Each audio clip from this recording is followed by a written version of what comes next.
Europe is in a massive energy crisis right now, with the price of electricity in France just hitting record highs. Their government is ordering businesses to cut back on the use of illuminated signs and advertising. In Berlin, Germany, they're turning off non-essential traffic lights at night. Millions could be without heat this winter. In Spain, it's now illegal in some places to put your AC below 80 degrees Fahrenheit. The UK is bracing for wide-scale blackouts this winter. Why is all this happening? Because of Joe Biden's sanctions that are nothing short of a modern-day siege.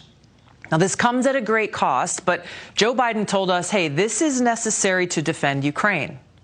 Defending freedom will have cost for us as well, and here at home.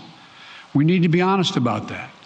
But as we do this, I'm going to take robust action to make sure the pain of our sanctions is targeted at the Russian economy, not ours.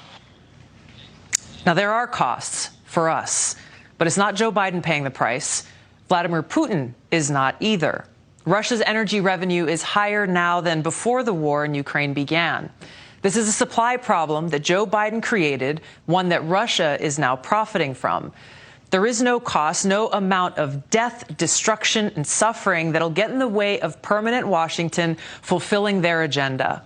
Now, remember former Secretary of State Madeleine Albright? And she said that 500,000 dead Iraqi children were worth the Clinton administration's sanctions. We have heard that 500,000 children have died. I mean, that's more children than died in Hiroshima. And you know, is the price worth it? I think this is a very hard choice, but we think the price is worth it. It is a moral question, but the moral question is even a larger one. Don't we owe to the American people and to the American military and to the other countries in the region that this man not be a threat? Now, despite their lectures and their crocodile tears, it's never been about morality. It's not about the people of Ukraine or protecting democracy. This is about regime change in Russia and exploiting this war to strengthen NATO and feed the military-industrial complex. Now, to Joe Biden, it's even about bringing about, quote, a new world order. We've got to lead it, he says. And he's trying to do just that, even if it means bringing us to the brink of nuclear catastrophe. Now, Lieutenant Colonel Daniel Davis is a combat veteran and author, and he joins us now. Danny, thank you so much for joining us. Thanks for having me, Tulsi. Talk to me about sanctions. You know, this is a word that politicians often throw out. It's their knee-jerk reaction to anything. We got to go punish them with sanctions. But who actually pays the price? Yeah, you know, we are absolutely addicted to sanctions. I mean, anyone talks about anything internationally, sanctions is the first thing that comes up before they even think about the ramifications or even the possibility that it could accomplish anything. And that's one of the biggest mistakes that we make, is that we don't understand that whether that tool can accomplish something or is it just something we throw out there.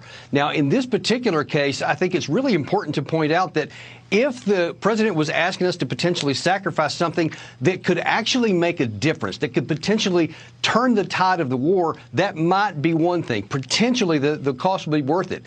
But Tulsi, there is no chance, no military path that Ukraine can win this war. There simply isn't. We have to be honest about that. And so that if you keep these sanctions on there and they hurt us more than they hurt Putin, I mean, you hit it right on the head there.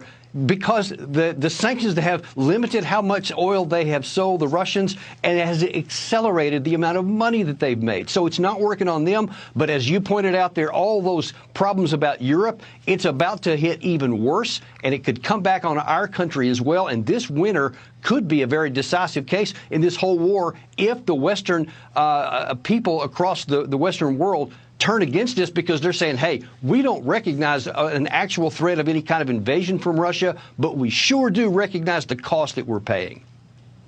You're exactly right, Danny. And it's not a question of if that'll happen. It's something that we are already seeing happening, where different countries in the world, different people are experiencing the effects of this administration's policies and sanctions and are turning towards us in a more antagonistic fashion than they would otherwise. Thank you so much, Danny. I appreciate your expertise always. It's great to have you here on the show. Thanks for having me, Tulsi.